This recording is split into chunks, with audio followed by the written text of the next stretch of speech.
Estados Unidos acaba de ejecutar una de las operaciones más audaces de los últimos años, pero ahora enfrenta algo que no anticipó: presión desde dentro y desde fuera. Mientras unos celebran, otros advierten que esto cambiará las reglas del juego para siempre. ¿Qué está pasando realmente detrás de esta operación y por qué tantos países están tan incómodos? La detención de Nicolás Maduro en territorio estadounidense marcó un punto de no retorno. Un líder que durante años desafió al sistema internacional, ahora enfrentando cargos por narcotráfico y crímenes de lesa humanidad. Para muchos, justicia. Para otros, un precedente peligroso. Pero hay algo que casi nadie está discutiendo abiertamente: las grietas que esta operación dejó al descubierto. Porque no se trata solo de Maduro, se trata de lo que viene después, de las reacciones inesperadas, de las señales que revelan tensiones mucho más profundas, y esto nos lleva a la primera señal que casi todos pasaron por alto. La expectativa era clara: Estados Unidos actuaría y el mundo simplemente aceptaría. Después de todo, estamos hablando de un líder acusado de destruir su país, de violaciones masivas de derechos humanos, de vínculos con el narcotráfico. La narrativa parecía sólida, la justicia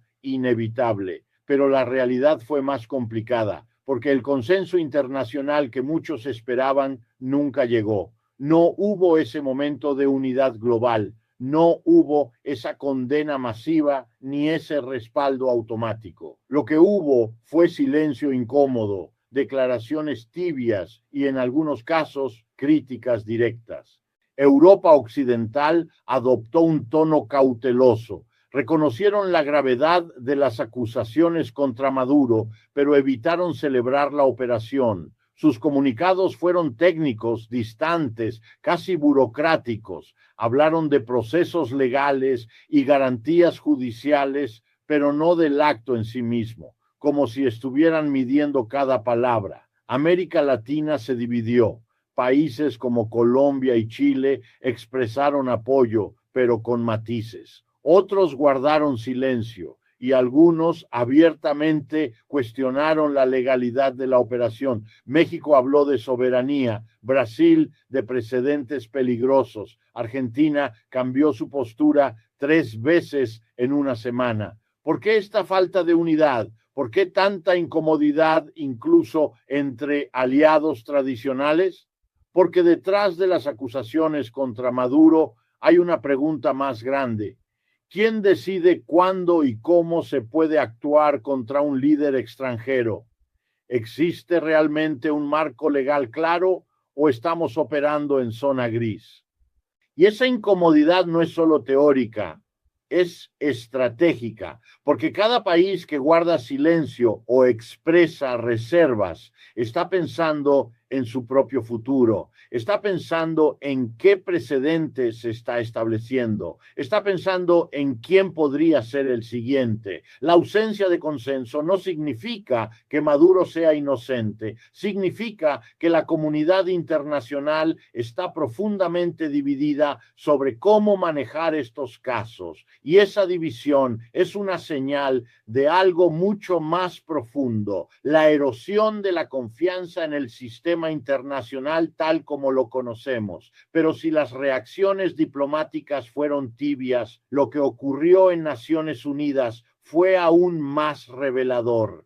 La ONU es, en teoría, el espacio donde el mundo debate estos temas, donde se discute la legalidad, la legitimidad, los límites del poder. Y después de la detención de Maduro, todos los ojos estaban puestos allí. ¿Qué dirían? ¿Cómo reaccionarían? La respuesta fue silencio calculado. No hubo condena formal, tampoco respaldo explícito. Lo que hubo fueron declaraciones genéricas sobre derecho internacional, soberanía y no intervención. Frases que suenan importantes, pero que dicen muy poco. El secretario general habló de la necesidad de respetar los marcos legales establecidos. Varios países miembros expresaron preocupación por las circunstancias de la detención. Otros pidieron transparencia en el proceso judicial, pero nadie fue directo. Nadie dijo, esto estuvo bien o esto estuvo mal. ¿Por qué tanto rodeo? Porque la ONU no es un bloque monolítico, es un espacio donde conviven intereses contradictorios y en este caso esos intereses están en conflicto total. Por un lado, hay países que ven en esta operación un acto de justicia necesario, que consideran que líderes como Maduro no pueden esconderse detrás de la inmunidad soberana cuando han cometido crímenes graves. Para ellos, esto es un ejemplo de que el sistema puede funcionar. Por otro lado, hay países que ven esta operación como una amenaza directa al principio de soberanía, que consideran que sin importar las acusaciones, ningún país tiene derecho a detener a un líder extranjero de esta manera. Para ellos, esto es intervencionismo disfrazado de justicia. Y luego está el grupo más grande, los que no saben qué pensar, los que están atrapados entre el rechazo a Maduro y el miedo al precedente, los que no quieren defender a un dictador, pero tampoco quieren validar un mecanismo que podría usarse contra ellos en el futuro. Dentro de las Naciones Unidas se habló mucho de derecho internacional, pero el problema es que el derecho internacional no es tan claro como parece. Hay tratados, convenciones, precedentes, pero también hay zonas grises, interpretaciones contradictorias, excepciones y vacíos legales. La Convención de Viena protege la inmunidad de los jefes de Estado, pero aplica cuando hay crímenes de lesa humanidad. Hay jurisprudencia que dice que no, pero no hay consenso absoluto. La Corte Penal Internacional tiene jurisdicción sobre ciertos crímenes, pero Venezuela no es parte del Estatuto de Roma. Entonces, ¿cómo procede Estados Unidos sin una orden de la CPI? Estas preguntas no son académicas, son políticas. Y la ONU lo sabe. Por eso evitó pronunciarse de manera clara, porque cualquier posición que tome será vista como parcial, y esa ambigüedad dice mucho. Dice que el sistema internacional ya no tiene respuestas claras, dice que estamos operando fuera del manual, dice que las reglas que parecían sólidas son en realidad mucho más frágiles de lo que pensábamos, pero la reacción más compleja no vino del exterior, vino desde adentro de Venezuela. Si hay un lugar donde esta operación genera emociones contradictorias, es dentro de Venezuela, porque para entender la reacción venezolana hay que entender algo fundamental. Este no es un país unido, es un país fracturado, polarizado, traumatizado por años de crisis. Hay quienes celebraron la detención de Maduro. Para ellos, este es un momento de justicia. Ven en esta operación el fin de una pesadilla. Ven la posibilidad de un cambio real. Ven esperanza. Pero también hay quienes reaccionaron con indignación, no porque apoyen a Maduro, sino porque perciben esta operación como una humillación nacional, como una intervención extranjera, como una confirmación de que Venezuela no controla su propio destino. Y luego está el grupo más grande, los que no saben qué sentir, los que están cansados de Maduro, pero incómodos con cómo terminó esto, los que quieren cambio, pero no a cualquier precio, los que temen que lo que venga después sea peor. Esta complejidad emocional no aparece en los titulares internacionales. Allí la narrativa es simple: dictador detenido, pueblo liberado. Pero en las calles de Caracas, Maracaibo, Valencia, la conversación es mucho más matizada. Hay venezolanos que dicen, finalmente pagará por lo que hizo. Hay otros que dicen, esto no es justicia, es geopolítica. Y hay muchos que simplemente dicen, ¿y ahora qué? porque la detención de Maduro no resuelve los problemas de Venezuela, no trae de vuelta a los 7 millones de personas que tuvieron que abandonar el país, no repara la economía destruida, no reconstruye las instituciones colapsadas, no borra décadas de corrupción y autoritarismo. Y hay algo más profundo, la pregunta sobre la soberanía. Para muchos venezolanos, incluso aquellos que detestan a Maduro, hay algo perturbador en que otro país decida el destino de su líder. Hay una sensación de que Venezuela perdió control de su propia historia.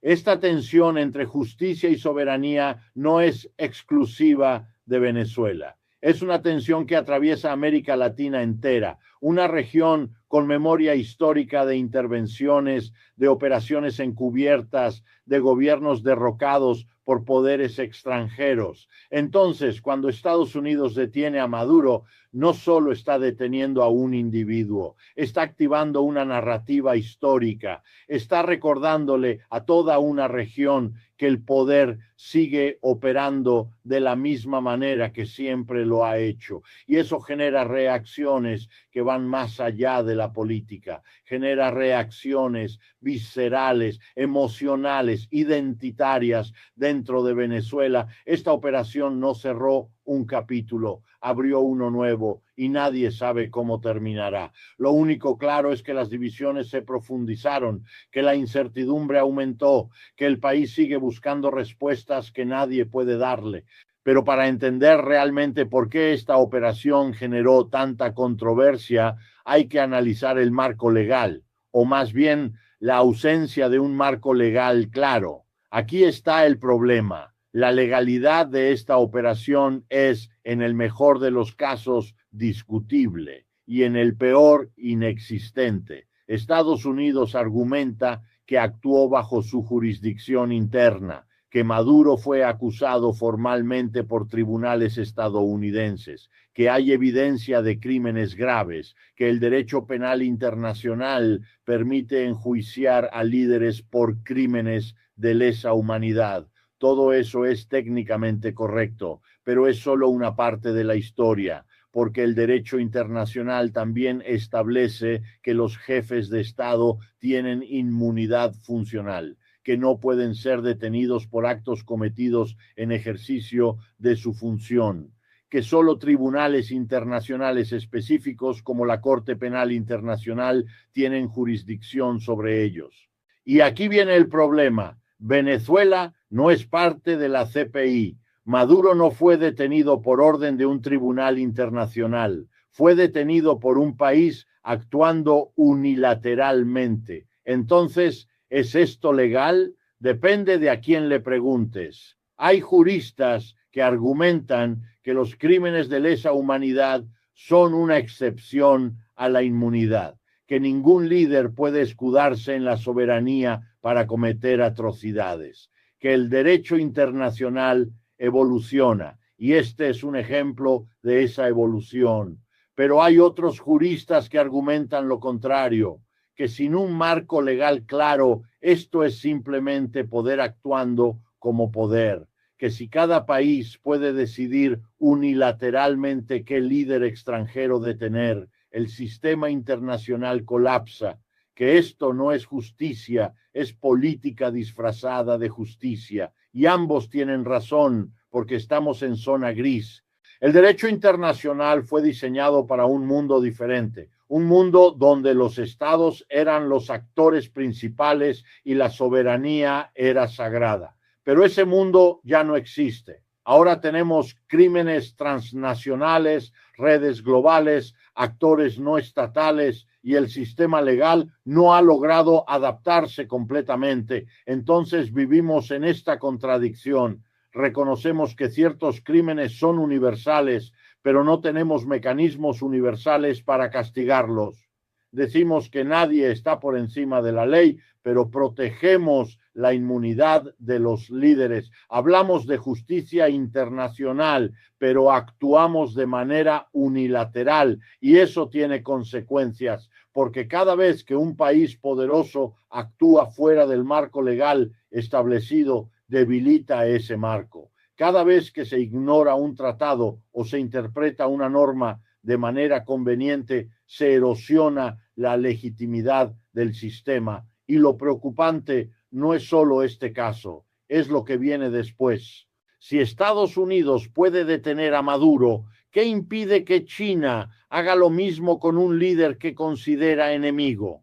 ¿Qué impide que Rusia actúe contra disidentes en el exilio? ¿Qué impide que cualquier potencia use la misma lógica para justificar lo que quiera? La respuesta es nada, o al menos nada sólido, porque una vez que el precedente está establecido, el marco legal deja de ser un límite. Se convierte en una referencia flexible, adaptable, interpretable según el interés del momento. Y eso es exactamente lo que muchos países temen. No temen la detención de Maduro específicamente, temen el mundo que esta detención anticipa, un mundo donde el poder determina la justicia, donde los fuertes juzgan a los débiles, donde las reglas se aplican selectivamente. Pero hay otro factor que complica aún más este panorama, un factor que explica muchas de las reacciones internacionales, un factor llamado petróleo. Venezuela tiene las reservas de petróleo más grandes del mundo, más que Arabia Saudita, más que Rusia, más que cualquier otro país.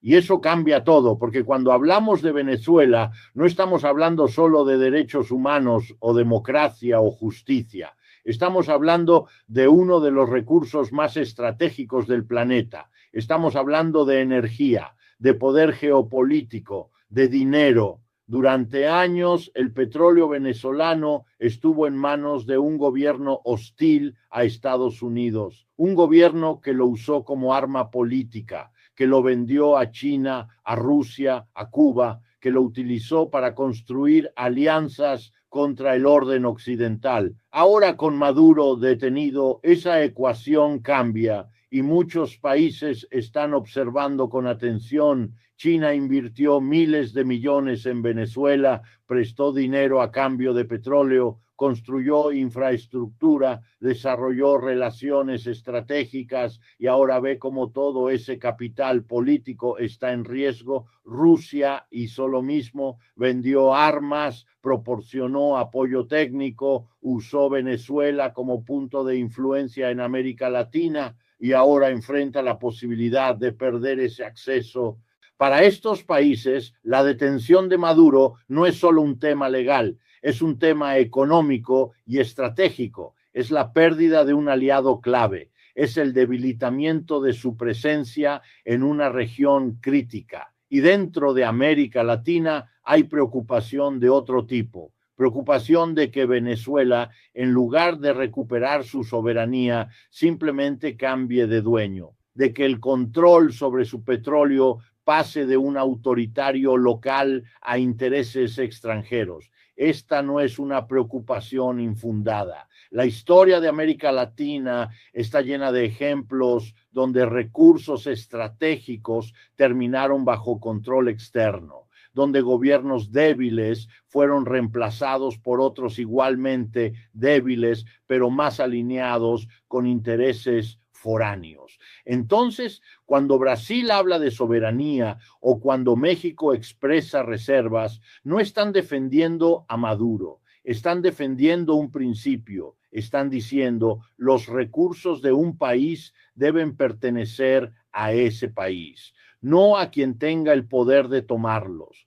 Y esto conecta con un temor más profundo, el temor de que esta operación no sea realmente sobre justicia, que sea sobre petróleo, que sea sobre control estratégico, que sea sobre rediseñar el mapa energético de la región. ¿Ese es el caso? Es imposible saberlo con certeza. Las motivaciones reales de los gobiernos casi nunca son públicas, pero la percepción importa. Y la percepción en muchos países es que el petróleo es el factor oculto detrás de esta operación y esa percepción genera desconfianza, hace que las palabras sobre justicia suenen vacías, hace que las promesas de ayuda humanitaria parezcan excusas, hace que el discurso oficial se vea como cortina de humo, porque al final el petróleo siempre ha sido un factor de inestabilidad. Países con grandes reservas raramente tienen paz, raramente tienen democracias estables, raramente controlan su propio destino. Venezuela es un ejemplo extremo de esta maldición, un país con recursos enormes y pobreza devastadora, con riqueza bajo tierra y miseria en las calles, con poder potencial y vulnerabilidad real. Y ahora, con Maduro fuera del poder, la pregunta es, ¿quién controla ese petróleo? ¿Quién decide cómo se usa? ¿Quién se beneficia? Esas preguntas no tienen respuestas simples. Y mientras no las tengan, la desconfianza seguirá creciendo, no solo en Venezuela, en toda la región, en todo el sur global, porque lo que está en juego no es solo el futuro de un país, es la pregunta de si los recursos naturales son realmente propiedad de las naciones o si son botín para quien tenga el poder de tomarlos. Y eso nos lleva a la reacción del sur global. Una reacción que Estados Unidos no anticipó. El sur global no es un bloque unificado, es un conjunto diverso de países con intereses diferentes, sistemas políticos variados, historias complejas, pero algo los une: la memoria histórica de la intervención extranjera. Para muchos de estos países, la detención de Maduro no es un evento aislado, es parte de un patrón que conocen bien. China no emitió una condena formal, pero su posición fue clara. Habló de respeto a la soberanía y de soluciones políticas internas. Habló de no intervención y de peligrosos precedentes. No mencionó a Maduro directamente, pero el mensaje era obvio, porque para China esto no es solo sobre Venezuela, es sobre el orden internacional, es sobre qué tipo de mundo quieren construir, un mundo donde los conflictos se resuelven internamente, donde las potencias no interfieren en asuntos domésticos, donde el poder no determina la justicia. ¿Es esto hipocresía? Tal vez. China no es precisamente un modelo de no intervención en su propia región, pero la consistencia no es el punto. El punto es que China ve en esta operación una oportunidad para posicionarse como defensor de la soberanía, para presentarse como alternativa al orden occidental. América Latina reaccionó con aún más matices. Países como Colombia expresaron apoyo, pero países como México y Brasil fueron críticos, y otros como Argentina y Perú oscilaron entre ambas posiciones. ¿Por qué tanta división? Porque América Latina vive atrapada entre dos realidades. Por un lado, la realidad de gobiernos autoritarios que destruyen sus países. Por otro, la realidad de intervenciones históricas que dejaron cicatrices profundas.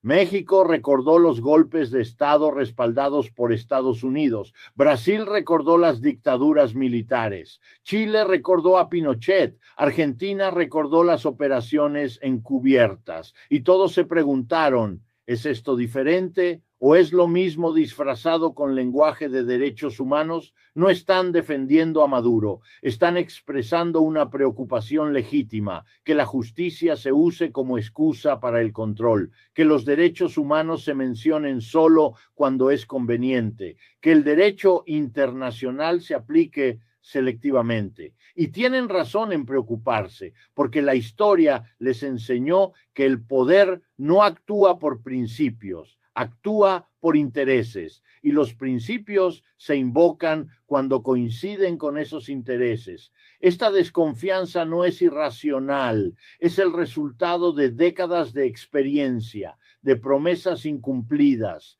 de intervenciones que trajeron más caos que soluciones, de operaciones que se justificaron con nobles intenciones, pero terminaron en desastre. Entonces, cuando Estados Unidos habla de justicia, muchos países del sur global escuchan otra cosa. escuchan interés estratégico, escuchan control geopolítico, escuchan dominación, y esa brecha entre lo que se dice y lo que se escucha es el verdadero problema, porque sin confianza no hay legitimidad, y sin legitimidad cualquier acción, por justificada que esté, será vista con sospecha. África, Medio Oriente, Asia del Sur, todos observaron esta operación con ojos críticos, no porque simpaticen con Maduro, sino porque ven en esto un reflejo de su propia vulnerabilidad, porque saben que si un país pequeño puede ser intervenido hoy, cualquier país puede serlo mañana. Y eso genera alianzas inesperadas, genera solidaridades que van más allá de la ideología, genera resistencias que no se basan en defender dictadores, sino en defender la idea de que cada país tiene derecho a resolver sus propios problemas. Esta es la señal más importante que muchos pasaron por alto. El sur global ya no acepta automáticamente el liderazgo occidental. Ya no asume que Estados Unidos o Europa tienen la autoridad moral para decidir qué está bien y qué está mal. Ya no confía en que el poder se ejercerá con justicia, y esa falta de confianza es el verdadero cambio. Es lo que hace de esta operación algo más que la detención de un dictador. Es lo que convierte esto en un momento de ruptura, porque lo que está en juego no es solo Venezuela, es el orden internacional completo, es la pregunta de quién tiene el poder de definir las reglas, de quién puede actuar y quién debe obedecer, de qué mundo queremos construir. Y todo esto conduce a la señal más delicada, la que casi nadie menciona, pero que podría ser la más importante de todas. Hay algo que esta operación rompió, algo invisible pero poderoso, algo que mantenía el sistema funcionando incluso cuando las reglas no eran claras. El mito de la inevitabilidad. Durante décadas el poder operó bajo una premisa simple: es indetenible.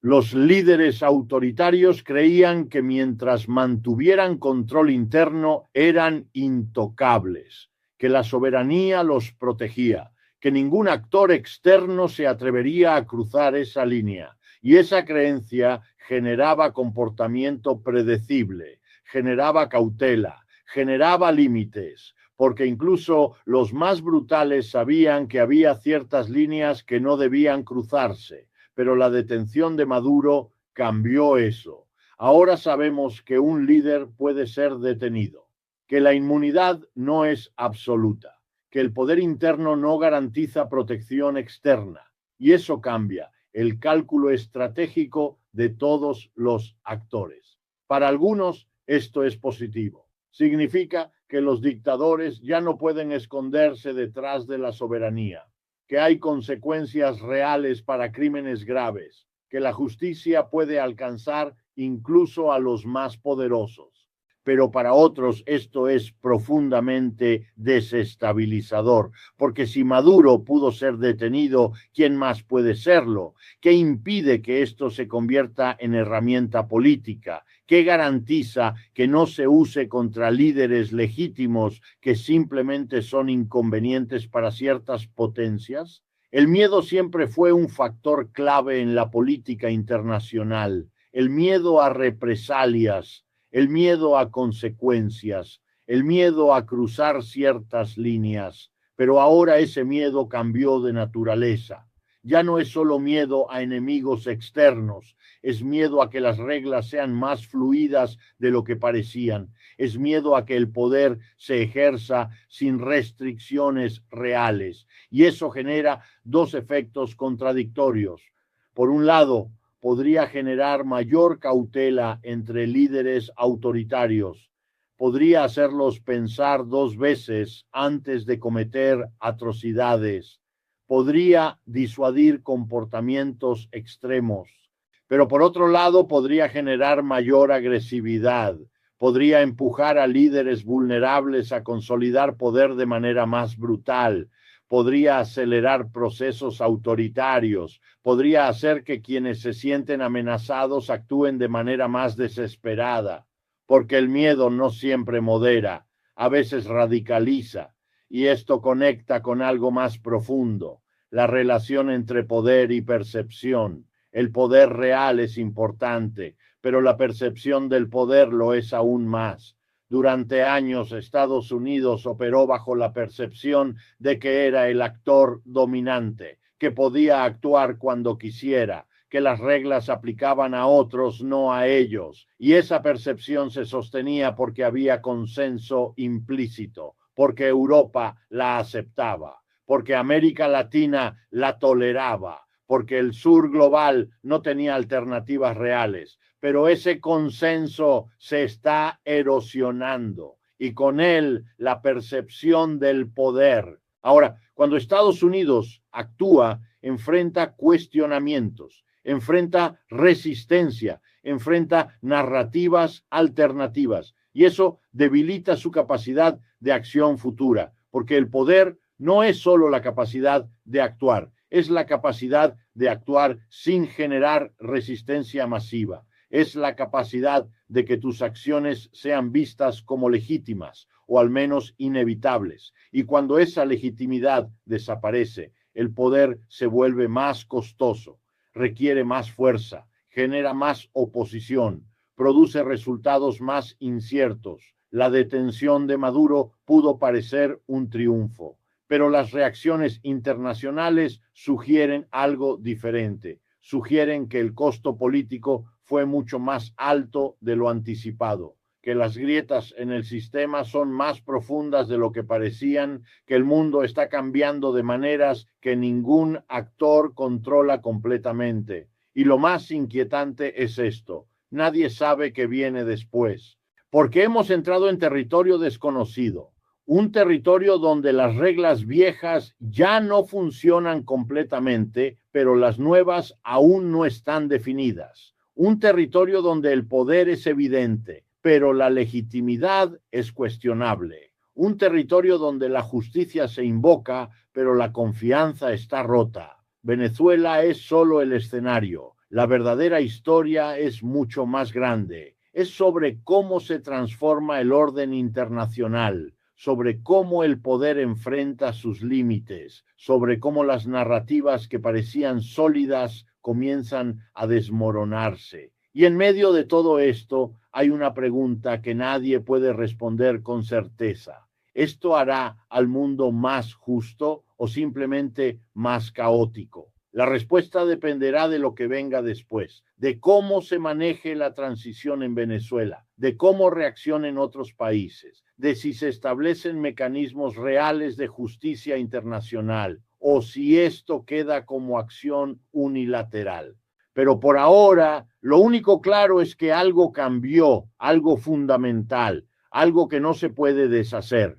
El mito de la inevitabilidad está roto, la percepción del poder está en disputa, las reglas del juego están siendo reescritas en tiempo real y nadie sabe exactamente hacia dónde nos dirigimos. Solo sabemos que ya no estamos donde estábamos, que el mundo después de esta operación es diferente al mundo anterior, que las preguntas son más grandes que las respuestas. Y quizás eso es lo más perturbador de todo, no la operación en sí misma, sino la incertidumbre que dejó, la sensación de que estamos en un punto de inflexión, pero no sabemos hacia dónde nos lleva, la conciencia de que el sistema internacional está transformándose, pero no sabemos en qué se convertirá, porque al final esta no es una historia sobre Venezuela, es una historia sobre poder, sobre justicia, sobre las tensiones entre ambos, sobre un mundo que intenta encontrar nuevas respuestas a preguntas antiguas. Y esas respuestas no llegarán pronto, tomarán años, quizás décadas, y mientras tanto seguiremos navegando esta incertidumbre, seguiremos debatiendo qué estuvo bien y qué estuvo mal, seguiremos intentando entender qué significa todo esto. Pero hay algo que no podemos ignorar. El mundo ya cambió. Las señales están ahí. Las reacciones son evidentes. Las tensiones son reales. y lo que hagamos con esa información determinará el futuro que construiremos.